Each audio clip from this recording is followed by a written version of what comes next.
విమానాన్ని ఫస్ట్ ఎవరు కనుగొన్నారు? అది రైట్ బ్రదర్స్ కనుగొన్నారు. వారి పేర్లు ఆల్విల్ రైట్ మరియు విల్బర్ రైట్. వీళ్ళు అమెరికా దేశానికి చెందిన వాళ్ళు. ప్రపంచంలో మొట్టమొదటిసారిగా విజయవంతంగా వీళ్ళే విమానాన్ని కనుగొన్నారు. 1903 డిసెంబర్ 17 తేదీన మొదటిసారిగా విజయవంతంగా విమాన ప్రయాణం చేశారు. విల్బర్ వైట్ 1867లో జన్మించారు. అలాగే ఆల్విల్ రైట్ 1871లో జన్మించారు. ఈ చరిత్ర ప్రయాణం నార్త్ కొరియాలోని కిటీ హాల్ వద్ద జరిగింది. వీరు విమానం తయారు చేసే కంటే ముందు ఒక చిన్న సైకిల్ షాప్ లో పనిచేసేవారు. మొదటి ప్రయాణం కేవలం 12 సెంటీమీటర్ల వరకే జరిగింది. 120 అడుగుల దూరానికి మాత్రమే వెళ్ళింది. వీరి కృషికి గుర్తింపుగా ప్రపంచంలో చాలా ఎయిర్పోర్ట్లు వీళ్ళ పేరు మీదే ఉన్నాయి.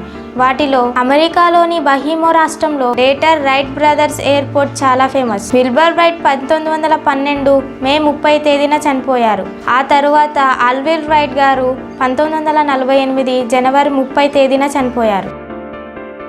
జీబ్రాల గురించి కొన్ని విషయాలు తెలుసుకుందాం. ఇవి ఆఫ్రికా ఖండంలో ఎక్కువగా కనిపిస్తాయి. ఇవి గుర్రాల కుటుంబానికి చెందినవి. అలాగే సేమ్ గుర్రాల లాగే ఉంటాయి. జీబ్రాలు ఎక్కువగా గుంపులుగా నివసించడానికి ఇష్టపడతాయి. ఆ గుంపులను హరేం అని పిలుస్తారు. అవి ఎక్కువగా గడ్డి మొక్కలను మాత్రమే తింటాయి. జీబ్రాలు తమ జీవితంలో ఎక్కువ సమయాన్ని నిలబడే గడుపుతాయి. పుట్టిన కొద్దిసేపటికే జీబ్రా పిల్లలు నడవగలవు, అలాగే పరిగెత్తగలవు. జీబ్రాలు ముఖ్యంగా 3 జాతులు ఉంటాయి. అవి ప్లేన్ జీబ్రా మరియు మౌంటైన్ జీబ్రా, అలాగే గ్రైవిన్ జీబ్రా. గ్రైవిన్ జీబ్రా అన్ని జాతుల కంటే పెద్దగా ఉంటుంది. ఒక్క జీబ్రా దాదాపు 20 నుండి 30 సంవత్సరాల వరకు బ్రతకగలవు. ద్రౌపది ముర్ము గారి గురించి కొన్ని విషయాలు తెలుసుకుందాం. ఈమె మన భారతదేశపు 15వ ప్రస్తుత రాష్ట్రపతి. ఈమె ఒడిశాలోని మయర్బ్జార్ జిల్లాకు చెందింది. ఈమె సంతాల్ అనే గిరిజన జాతికి చెందినవారు. ఈమె ప్రతిభా పాటిల్ తర్వాత ఈ పదవిని చేపట్టిన 2వ మహిళగా గుర్తింపును సాధించారు. ఈమెకు 1980లో వివాహం జరిగింది. ద్రౌపది ముర్ము గారి భర్త పేరు శ్యామ్ చరణ్ ముర్ము. ఈ దంపతులకు 2 కొడుకులు అలాగే 1 కూతురు ఉంది. వారి కొడుకుల పేర్లు లక్ష్మణ్ ముర్ము మరియు సింపూర్ ముర్ము.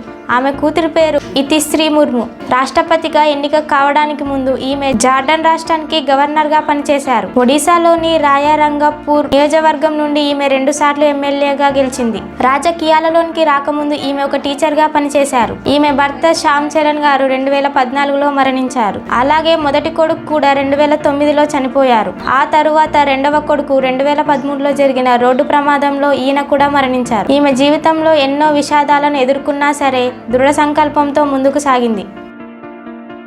ఐఫిల్ టవర్ గురించి కొన్ని విషయాలు తెలుసుకుందాం. ఇది ఫ్రాన్స్ రాజధాని ప్యారిస్ లో ఉంది. ఇది గుస్తావ్ ఐఫిల్ టవర్ అనే కంపెనీ వాళ్ళు నిర్మించారు. తర్వాత దీనికి ఐఫిల్ టవర్ అని పేరు పెట్టారు. దీని కట్టడాన్ని 1887లో ప్రారంభించారు. తర్వాత 1889లో పూర్తి చేశారు. ప్యారిస్ లో జరిగిన ప్రపంచ ప్రదర్శన కోసం దీన్ని కట్టారు. ఇది పూర్తిగా ఇనుముతోనే తయారు చేయబడింది. దీని ఎత్తు సుమారు 330 మీటర్లు ఉంటుంది. అలాగే దీని బరువు 10,000 టన్నులు ఉంటుంది. ఇందులో మొత్తం 3 అంతస్తులు ఉంటాయి. పై అంతస్తుకు వెళ్ళడానికి ప్రత్యేకమైన డీజిల్ ను కలిగి ఉంటుంది. ఇది రాత్రిపూట మెరుస్తూ చాలా అందంగా కనిపిస్తుంది. దీని రంగును ప్రతి కొన్ని సంవత్సరాలకు మారుస్తూ ఉంటారు. తుప్పు పట్టకుండా దీనికి క్రమం తప్పకుండా పెయింటింగ్స్ వేస్తూ ఉంటారు. గాలి వచ్చినప్పుడు ఇది కొంచెం ఊగుతుంది. ఇది ఫ్రాన్స్ కు మంచి పేరుని తీసుకొచ్చింది.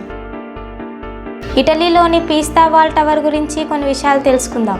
ఇది ఇటలీలోని పీసా నగరంలో ఉంది. ఇది పీసా కేథీడ్రాల్ కు చెందిన గంట గోపురం. దీని నిర్మాణం 1173లో మొదలైంది. దీని పునాది నేల మెత్తగా ఉండడం వల్ల ఇది కొంచెం వంగి ఉంది. దీని నిర్మాణం పూర్తి కావడానికి దాదాపు 200 సంవత్సరాలు పట్టింది. ఇది రొమస్కో వాస్తు శైలిలో నిర్మించారు. దీని గోపురం ఎత్తు దాదాపు 50 నుండి 58 మీటర్లు ఉంటుంది. ఇందులో మొత్తం 8 అంతస్తులు ఉంటాయి. దీని పైకి వెళ్ళడానికి దాదాపు 294 మెట్లు ఉన్నాయి. ఈ గోపురం బరువు దాదాపు 1400 టన్నులు. ప్రస్తుతం దీని వంగు కోణం సుమారు 3.97 డిగ్రీలు వంగి ఉంటుంది. ఇది ఆ ఇటలీ దేశానికి మంచి పేరు తెచ్చింది.